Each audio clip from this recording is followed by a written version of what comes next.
नमस्कार दोस्तों, NCLEX nursing academy में आप सभी का स्वागत है। आज की जो हमारी क्लास है वो डिजीज साइकिल के ऊपर होगी। डिजीज साइकिल की अपन स्टेजेस पढ़ेंगे। पिछली क्लास में हमने जहां से स्टॉप किया है, आज की क्लास में हम वहीं से शुरू करेंगे। सब कुछ सिस्टम वाइज पढ़ रहे हैं। मैं चाहता हूं कि आप एक बार वीडियो को लाइक कर दीजिए और चैनल को सब्सक्राइब कर दीजिए। ठीक है। बहुत ही कॉमन लैंग्वेज के साथ हम स्टडी कर रहे हैं। इससे कॉमन लैंग्वेज शायद ही आपको कहीं देखने को मिलेगी। बहुत मेहनत की है आप लोगों के लिए। तो हम चाहते हैं कि आप एक बार वीडियो को लाइक और चैनल को सब्सक्राइब कर दें। ठीक है। चलिए, डिजीज साइकिल की अगर अपन बात करें, डिजीज साइकिल की अगर मैं बात करूं तो इसके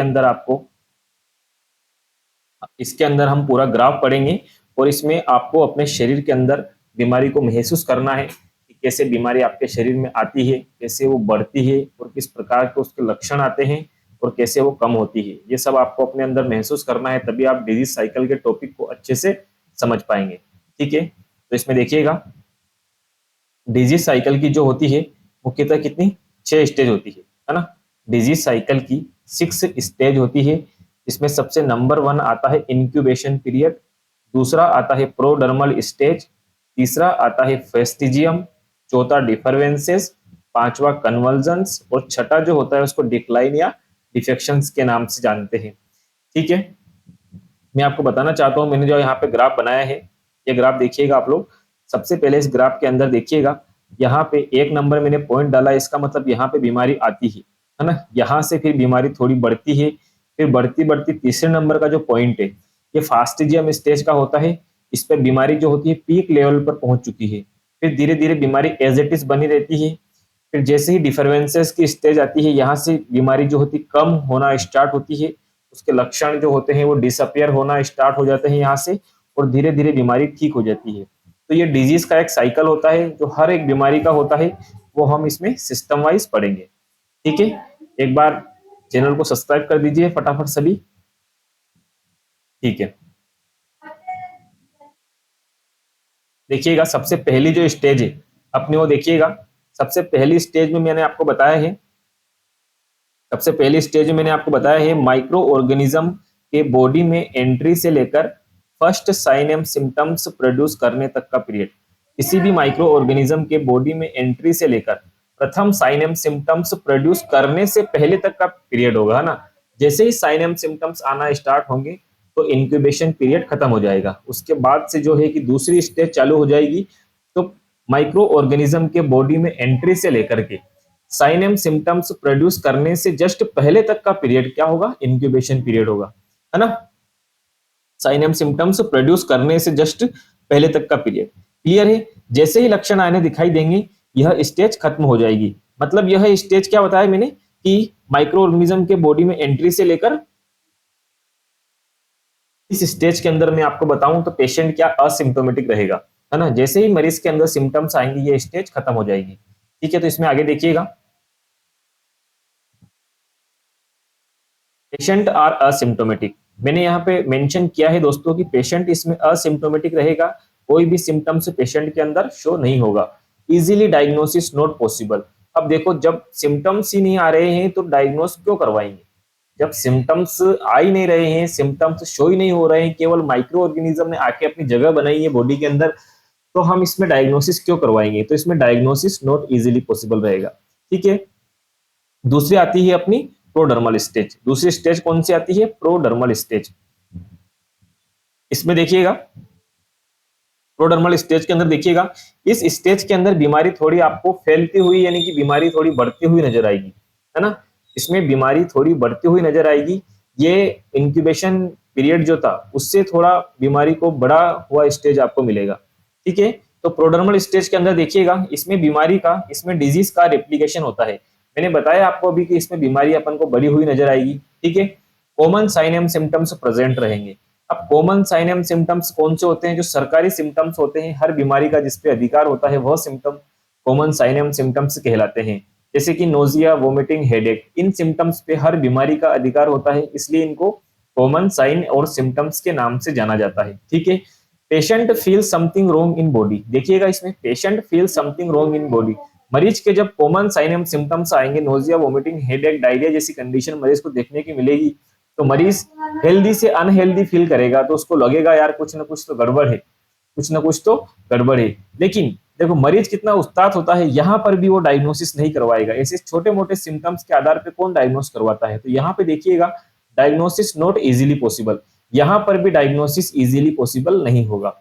ठीक है, हम दो स्टेज पढ़ चुके हैं, इंक्यूबेशन पीरियड और प्रोडर्मल स्टेज। इंक्यूबेशन पीरियड मैंने आपको बताया है किसी भी माइक्रो ऑर्गेनिज्म के शरीर में एंट्री करने से लेकर प्रथम साइन एंड सिम्टम्स प्रोड्यूस करने से जस्ट पहले तक का जो पीरियड होता है उसको हम इंक्यूबेशन पीरियड बोलते हैं। ठीक है, दूसरा अपन ने पढ़ा प्रोडर्मल स्टेज। इस स्टेज के अंदर हमें कॉमन साइन एंड सिम्टम्स बोले तो नोजिया, वोमिटिंग, हेडेक जैसे सिम्टम्स दिखाई देंगे, लेकिन इन सिम्टम्स के आधार पर भी हम डायग्नोसिस नहीं करवाएंगे। ठीक है, तीसरी अपनी स्टेज आती है, वो आती है फास्टिजियम। तीसरी स्टेज कौन सी आती है दोस्तों? फास्टिजियम। फास्टिजियम के अंदर देखिएगा आप लोग, डिजीज का पीक स्टेज होता है। ये कौन सा होता है दोस्तों? ये डिजीज का पीक स्टेज होता है। यहाँ पे बीमारी बहुत ज्यादा फैल चुकी होती है, मरीज को बहुत ज्यादा दुख दर्द यहाँ पे झेलने पड़ते हैं और मरीज की व्यवस्था और अवस्था दोनों बिगड़ चुकी होती है। और इस स्टेज के अंदर अगर मरीज की इम्यूनिटी वीक है तो मरीज ऊपर भी जा सकता है ना। वो कहते हैं ना कि पूछ लेते मिजाज मेरा कितना आसान था इलाज मेरा, पूछ लेते मिजाज मेरा कितना आसान था इलाज मेरा। अगर समय पर इलाज मिल जाता है तो ठीक है, वरना मरीज की लाइफ बिगड़ सकती है इसमें। ठीक है, तो जो फास्टिजियम स्टेज होती है इसमें मैक्सिमम रेप्लिकेशन देखने को मिलेगा आपको। देखिए इसमें मैक्सिमम रेप्लिकेशन देखने को मिलेगा। क्लासिकल सिम्टम्स प्रेजेंट होंगे, क्लासिकल साइन और सिम्टम्स प्रेजेंट होंगे। अपन ने उस स्टेज के अंदर देखा था, प्रोडर्मल स्टेज के अंदर अपन ने देखा था कि आपको जो है कि नॉर्मल साइन एंड सिम्टम्स, जो सरकारी सिम्टम्स की मैंने बात की थी कि वो प्रोडर्मल स्टेज के अंदर आपको शो हो रहे थे, लेकिन फास्टिज्म स्टेज के अंदर ऐसा नहीं होता है। यहाँ पे क्लासिकल सिम्टम्स क्या होते हैं? वह पर्टिकुलर बीमारी के अलग अलग लक्षण आपको दिखाई देंगे। जो बीमारी मरीज को हुई है उसका जो क्लासिकल सिम्टम्स है वो इस स्टेज के अंदर प्रेजेंट होगा। ठीक है, क्लासिकल सिम्टम्स का मतलब होता है उसी बीमारी का लक्षण जो उसको हुई है। ठीक है, इसमें डायग्नोसिस इजीली पॉसिबल होगा। डायग्नोसिस इजीली पॉसिबल होने के दो कारण होते हैं। सबसे पहला कारण तो मरीज की व्यवस्था बहुत ज्यादा बिगड़ चुकी होती है। दूसरा कारण इसमें यह होता है कि क्लासिकल सिम्टम्स अपन को नजर आएंगे। ठीक है, तो इस स्टेज के अंदर भी डायग्नोसिस इजीली पॉसिबल हो जाएगा। इसी में हो रहा है ना, ऊपर की दोनों स्टेज के अंदर डायग्नोसिस इजीली पॉसिबल नहीं हो रहा था। ठीक है, इस स्टेज में पेशेंट कन्फाइंड टू बेड, मरीज बिस्तर पे रहेगा, है ना, चलता फिरता नजर नहीं आएगा अपन को, मरीज बिस्तर पे रहेगा। क्यों? क्योंकि उसकी बीमारी बहुत ज्यादा फैल चुकी होती है। या तो अस्पताल के बेड पर रहेगा या फिर घर के बेड पर रहेगा, लेकिन कहीं ना कहीं मरीज बिस्तर पे ही रहेगा। ठीक है, इस स्टेज के अंदर मैंने यहाँ आगे मेंशन किया है कि ट्रीटमेंट शुड बी स्टार्टेड, मरीज का इलाज चालू हो चुका है। ठीक है, क्लासिकल सिम्टम्स नजर आ गए हैं, डॉक्टर ने डायग्नोसिस कर लिया है, मरीज का इलाज इस स्टेज के अंदर चालू हो चुका है। ठीक है, जो चौथी स्टेज आती है अपने पास वो कौन सी आती है? डिफरवेंसेस। चौथी स्टेज कौन सी होती है अपने पास? डिफरवेंसेस। डिफरवेंसेस के अंदर देखिएगा, इसमें treatment should be started and common sign and symptoms disappear. इस स्टेज के अंदर ट्रीटमेंट पूरा हो चुका होता है और कॉमन साइन एंड सिम्टम्स होते हैं वो डिसअपियर हो जाते हैं। Patient feel some relax in the body, मरीज अपने बॉडी में रिलैक्स्ड फील करता है। मरीज अपने बॉडी में रिलैक्स्ड फील करता है क्योंकि वो फास्टिजियम स्टेज से गुजरा है। जब कोई भी मरीज फास्टिजियम स्टेज से गुजरता है तो काफी दर्द महसूस होता है, और जैसे ही वो डिफरवेंसेस स्टेज के अंदर आता है काफी रिलैक्स फील करता है। ठीक है, पांचवी स्टेज देखते हैं इसके बारे में। यहां से एज इट इज प्रश्न बनते हैं, मैंने यहाँ मेंशन कर दिया है सारा, इससे बाहर इसमें कुछ नहीं आएगा। ठीक है, एक बार सब्सक्राइब प्लीज। पांचवी स्टेज आती है कन्वर्जेंस। पांचवी स्टेज कौन सी आती है? कन्वर्जेंस। कन्वर्जन के अंदर देखिएगा, इसमें जब डिफरवेंसेस के अंदर मरीज ने रिलैक्स्ड फील कर लिया था तो आगे क्या रह गया था, है ना। तो इसमें ऑल साइन एंड सिम्टम्स जो भी रहा था, all sign and symptoms disappear हो जाते हैं, और इसमें पेशेंट जो है फील मोर कंफर्टेबल, इसमें मरीज ज्यादा कंफर्टेबल फील करेगा। ठीक है, इसमें मरीज ज्यादा कंफर्टेबल फील करेगा। और जो छठी स्टेज होती है डिफेक्शन, जो छठी स्टेज होती है डिफेक्शन या डिक्लाइन जिसको अपन बोलते हैं, उसमें मरीज जो है कि फ्री फ्रॉम इन्फेक्शन, मरीज इन्फेक्शन से ही फ्री हो जाएगा। ठीक है, छठी स्टेज में मरीज इन्फेक्शन से ही फ्री हो जाएगा, है ना। ठीक है, मैं आपको एक बार सारा रिवाइज करवा देता हूँ, इसमें मैंने आपको क्या क्या बताया है, एक बार मैं आपको इसमें सारा रिवाइज करा देता हूँ। ठीक है, अपन एक बार पीछे चलते हैं।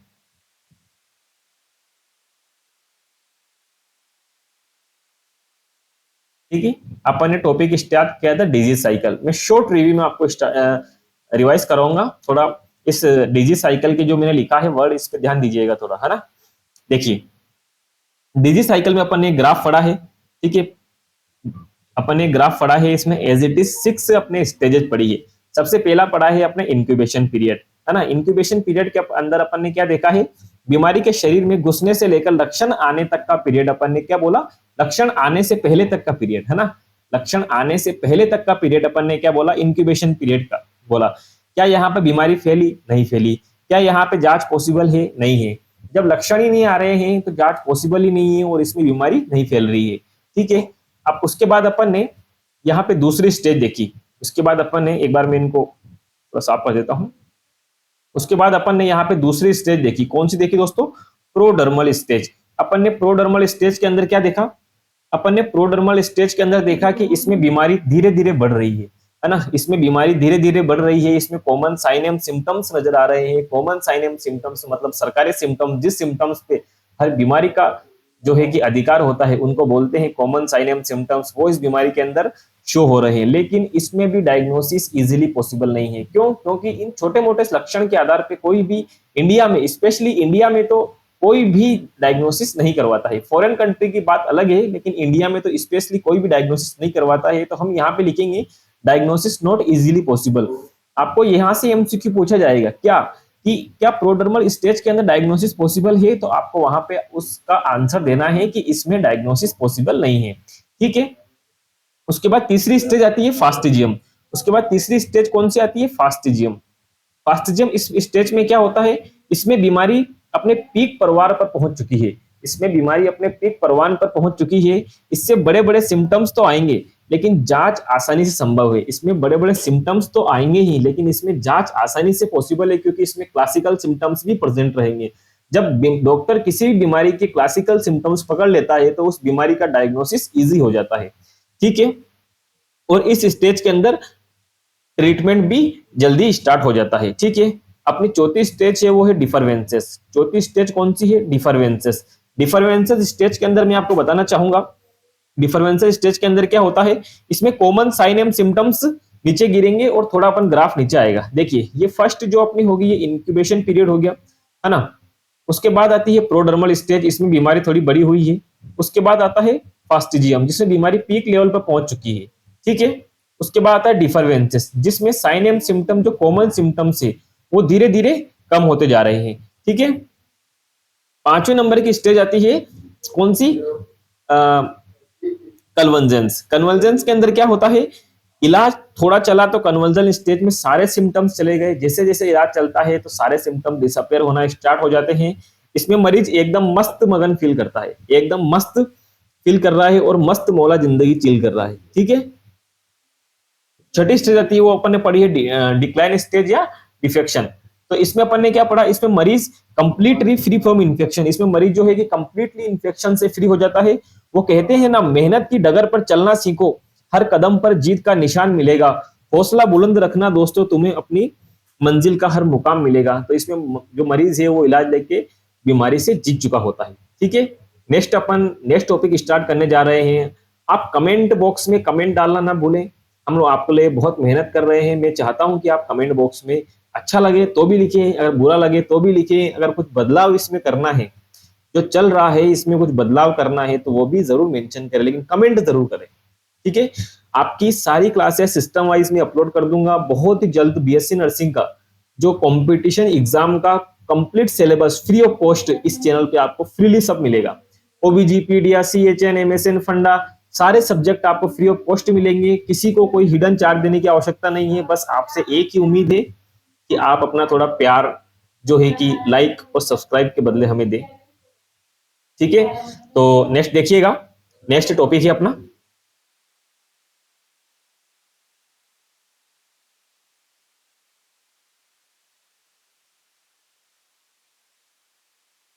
टॉपिक है अपना, वो कौन सा है, case.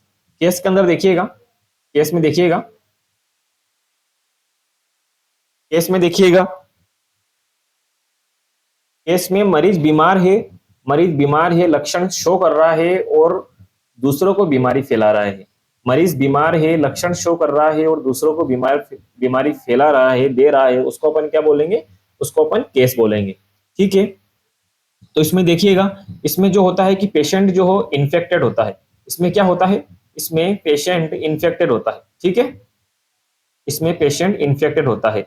Patient can transmitted the infection and so sine और सिम्टम्स। मैंने क्या बोला? मरीज बीमार होता है, मरीज दूसरों को बीमारी फैलाता है और साइन एंड सिम्टम्स प्रोड्यूस करता है। ठीक है, केस दो टाइप के होते हैं। केस कितने टाइप के होते हैं? केस दो टाइप के होते हैं। फर्स्ट होता है प्राइमरी केस, दूसरा होता है सेकेंडरी केस। फर्स्ट कौन सा होता है? Primary case. और दूसरा कौन सा होता है? Secondary case. दोनों केस के बारे में स्टडी करेंगे डीपली। उससे पहले मैं चाहता हूं कि एक बार आप चैनल को सब्सक्राइब कर दीजिए प्लीज, और बेल आइकन को दबाना ना भूलिए अगर आप लोग नए हैं तो। ठीक है, हम लोग भी नए हैं ऑनलाइन, इसलिए भूल जाते हैं बार बार बोलना, लेकिन आप लोग का फर्ज बनता है कि आप एक बार सब्सक्राइब कर दीजिए और वीडियो को लाइक करना ना भूलें। ठीक है, प्राइमरी केस की बात करें तो अगर प्राइमरी केस की बात करें तो किसी भी बीमारी से बीमार होने वाला पहला व्यक्ति, किसी भी बीमारी से बीमार होने वाला पहला व्यक्ति क्या कहलाता है? प्राइमरी केस कहलाता है। जैसे दिल्ली में डेंगू का पहला केस आया तो वो प्राइमरी केस होगा। जैसे दिल्ली के अंदर डेंगू का पहला केस आया, अगर डेंगू का पहला केस आया तो प्राइमरी केस होगा। अगर पहले केस से दूसरा केस जनरेट होता है, अगर पहले केस से दूसरा केस जनरेट होता है तो अपन उसको सेकेंडरी केस बोलेंगे। तो मैंने यहाँ पे मेंशन किया है कि वो सभी केसेस जो प्राइमरी केसेस से डेवलप हुए हैं उनको अपन क्या बोलेंगे? सेकेंडरी केसेस बोलेंगे। ठीक है, तीसरा होता है इंडेक्स केस। इसमें देखिएगा, फर्स्ट डॉक्यूमेंटेड या नोटिफाइड केस ऑफ डिजीज। ये प्राइमरी भी हो सकता है और सेकेंडरी भी हो सकता है ना। ये प्राइमरी केस मान लो कि ये प्राइमरी केस हुआ, ये सेकेंडरी केस हुआ। प्राइमरी और सेकेंडरी केस को डॉक्यूमेंट करना, सीधा याद रखिएगा, प्राइमरी और सेकेंडरी केस को डॉक्यूमेंट करना क्या कहलाता है? इंडेक्स केस कहलाता है। तो मैंने यहां मेंशन किया है फर्स्ट डॉक्यूमेंटेड या first case of disease, first documented या फर्स्ट केस ऑफ डिजीज। ठीक है, इंडेक्स केस आप लोगों को कंप्लीट समझ में आ गया है। अपन बात करेंगे कैरियर के बारे में। किसके बारे में? कैरियर के बारे में। कैरियर के बारे में देखिएगा, यह इन्फेक्टेड पर्सन होता है जो इन्फेक्शन फैलाता है। ये क्या होता है? कैरियर इन्फेक्टेड पर्सन होता है जो इन्फेक्शन फैलाता है और साइन एंड सिम्टम्स शो नहीं करता है। ठीक है, यह इन्फेक्टेड पर्सन होता है जो इन्फेक्शन फैलाता है लेकिन साइन एंड सिम्टम्स शो नहीं करता है। यह हर बीमारी का अलग अलग होता है। ठीक है, कैरियर हर बीमारी का अलग अलग होता है ना। यह केस से मोर डेंजरस होता है, यह केस से मोर डेंजरस होता है। क्यों? यह केस से मोर डेंजरस क्यों होता है? क्योंकि केस लक्षण शो करता है और उसे आसानी से पकड़ सकते हैं, लेकिन कैरियर बिना लक्षण शो किए ही बीमारी फैलाता है। ठीक है, यह कैरियर क्या होता है? कैरियर इन्फेक्टेड पर्सन होता है जो इन्फेक्शन फैलाता है लेकिन साइन एंड सिम्टम्स शो नहीं करता है। ठीक है, साइन एंड सिम्टम्स शो नहीं करता है, लेकिन केस क्या करता है? केस इन्फेक्टेड होता है, बीमारी फैलाता है, लेकिन साइन एंड सिम्टम्स शो करता है। तो केस को अपन इजीली डायग्नोस करके इजीली इसको ट्रीटमेंट कर सकते हैं। लेकिन कैरियर क्या होता है? कैरियर इन्फेक्टेड पर्सन होता है, बीमारी फैलाता है, लेकिन लक्षण शो नहीं करता है, साइन एंड सिम्टम्स शो नहीं करता है, इसलिए इसको पकड़ना थोड़ा मुश्किल होता है। ठीक है, अपन बात करते हैं इंसिडेंस की अपन बात करेंगे। इंसिडेंस का मतलब क्या होता है? Number of new cases in community के अंदर जो नए केसेस आएंगे अपन उनको क्या बोलेंगे? इंसिडेंस बोलेंगे। किसी भी बीमारी के आने वाले जो नए मरीज होते हैं, किसी भी बीमारी के आने वाले जो नए मरीज होते हैं उनको अपन क्या बोलते हैं? उनको अपन इंसिडेंस बोलते हैं। ठीक है, दूसरा काफी इंपॉर्टेंट स्टार लगा के लिखिएगा, इंसिडेंस जो है कि रेट है। इंसिडेंस क्या है? रेट है। रेट और रेशो के बारे में आपको फर्दर आगे डिस्कस करूंगा। उससे पहले यहाँ पे सिर्फ इतना समझेंगे अपन कि इंसिडेंस क्या है, रेट है। ठीक है, नेक्स्ट देखिएगा प्रिविलेंस। प्रिविलेंस क्या होता है? नए और पुराने दोनों केस को मिलाकर अपन प्रिविलेंस बोलते हैं। Old plus new cases, new या ओल्ड केसेस दोनों को मिलाकर अपन क्या बोलते हैं? प्रिविलेंस बोलते हैं। New cases plus old cases, इन दोनों को मिला के अपन प्रिविलेंस बोलते हैं। और प्रिविलेंस जो होता है वो प्रोपोर्शन होता है। प्रिविलेंस क्या होता है? प्रपोर्शन होता है। ठीक है। क्वेश्चन पूछा गया था एक बार कि सोसाइटी में क्या प्रेजेंट होता है? सोसाइटी में इंसिडेंस प्रेजेंट होता है कि प्रिविलेंस प्रेजेंट होता है? इंसिडेंस का मतलब नए केसेस और प्रिविलेंस का मतलब नए और पुराने दोनों केसेस। तो सोसाइटी के अंदर प्रिविलेंस प्रेजेंट होगा, क्यों? क्योंकि सोसाइटी के अंदर नए और पुराने दोनों केस जो होते हैं प्रेजेंट होते हैं। इरेडिकेशन का मतलब क्या होता है? इरेडिकेशन का मतलब होता है किसी भी बीमारी को जड़ से उखाड़ कर फेंक देना। किसी भी बीमारी को अगर अपन जड़ से उखाड़ कर फेंक देते हैं उसको अपन इरेडिकेशन बोलते हैं, है ना। देखो इसमें क्या होता है, इसमें डिजीज कोजिंग एजेंट और डिजीज दोनों अलग अलग होते हैं ना। इसमें डिजीज कोजिंग एजेंट और डिजीज दोनों एब्सेंट होते हैं। ठीक है। डिजीज कोजिंग एजेंट जो डिजीज को कोज करते हैं और डिजीज दोनों एब्सेंट होते हैं। ठीक है। इरेडिकेशन का मतलब होता है किसी भी बीमारी को जड़ से उखाड़ के फेंक देना, यानी कि डिजीज को पैदा करने वाला और बीमारी दोनों एब्सेंट होते हैं। जैसे कि स्मॉल पॉक्स, स्मॉल पॉक्स जो है कि इरेडिकेटेड हो चुका है। ठीक है। दूसरा आता है एलिमिनेशन। एलिमिनेशन का मतलब क्या होता है? इसमें देखिएगा, इसमें डिजीज एब्सेंट रहेगी लेकिन एजेंट अवेलेबल रहेगा। डिजीज एब्सेंट रहेगी लेकिन एजेंट जो है कि एजेंट अवेलेबल रहेगा। ठीक है। जैसे कि पोलियो, अब भारत में क्या है, भारत में पोलियो नहीं है लेकिन गरीब पाकिस्तान में पोलियो है। इसीलिए क्या है कि अभी भी अपने यहाँ पोलियो की वैक्सीन जो है कि 2 बूंद जिंदगी के रूप में दी जाती है। ठीक है। तीसरा देखिएगा कंट्रोल। कंट्रोल का मतलब क्या समझते हैं अपन? कंट्रोल का मतलब समझते हैं cessation of disease. Cessation of disease at the level that may not convert into public health problem, है ना। कंट्रोल का मतलब समझते हैं किसी भी बीमारी को इतना कम कर दो कि वह पब्लिक इमरजेंसी ना बन पाए। किसी भी बीमारी को इतना कम कर दो कि वह पब्लिक इमरजेंसी ना बन पाए, उसको अपन कंट्रोल बोलते हैं। ठीक है। चौथा आता है आइसोलेशन। आइसोलेशन का मतलब क्या होता है? आइसोलेशन का मतलब होता है सेपरेशन ऑफ, आइसोलेशन का मतलब क्या होता है? Separation of patient till maximum communicability. Isolation का मतलब होता है कि जब तक की बीमारी की मैक्सिमम कम्युनिकेबिलिटी हो, मतलब फैलने की क्षमता हो, तब तक मरीज को जो है कि आइसोलेशन यानी कि सेपरेट रखा जाए, है ना। आइसोलेशन उस व्यक्ति को करेंगे जो बीमार हो चुका है और जो दूसरे व्यक्ति को बीमार कर सकता है, इसको डिजीज की मैक्सिमम कम्युनिकेबिलिटी तक आइसोलेट करेंगे। ठीक है। दूसरा शब्द आता है क्वारंटाइन। दूसरा शब्द क्या आता है? क्वारंटाइन। क्वारंटाइन का मतलब क्या होता है? Separation of healthy person but expose. कहने का मतलब है, आपने सुना होगा कोविड के दौरान कि भैया को कोविड हुआ था लेकिन हम सबको क्वारंटाइन कर दिया। भैया को कोविड हुआ था पर हम सबको क्वारंटाइन कर दिया। तो तो उसको आइसोलेट किया था लेकिन मेरे साथ मेरे घर वालों को भी क्वारंटाइन कर दिया गया था। ठीक है। आपने देखा होगा कि कोविड के समय घर में जिसको कोविड हुआ था उसको तो आइसोलेट किया ही था, जिसको कोविड हुआ उसको तो आइसोलेट किया ही है, लेकिन साथ में घर वाले को भी क्वारंटाइन कर दिया, घर वालों को भी अलग कर दिया है। क्यों? क्योंकि वो एक्सपोज हो सकते हैं। ठीक है। कब तक करेंगे अपन? जब तक कि maximum incubation period, maximum incubation period तक पेशेंट को अलग रखेंगे, है ना। और क्वारंटाइन जो है, इससे क्वेश्चन काफी बार पूछा जाता है कि यह प्राइमरी लेवल का प्रिवेंशन है। क्वारंटाइन कौन से लेवल का प्रिवेंशन है? यह प्राइमरी लेवल का प्रिवेंशन होता है। ठीक है। सबसे पहले क्वारंटाइन किसका किया गया था? सबसे पहले प्लेग के अगेंस्ट क्वारंटाइन किया गया था, है ना। सबसे पहले प्लेग के अगेंस्ट क्वारंटाइन किया गया था। नेक्स्ट क्लास अपनी एपिडेमियोलॉजी पर होगी कल सुबह 11 बजे। ठीक है। कल सुबह 11 बजे जो है कि एपिडेमियोलॉजी पर क्लास होगी। आज वॉइस ज्यादा आ रही है, पास में काफी ज्यादा पेशेंट है इसकी वजह से, और मैं भी क्या गवर्नमेंट ड्यूटी पे रहता हूँ, इसी वजह से समय का अभाव के कारण। लेकिन कल सुबह 11 बजे मिलते हैं। Okay, thank you.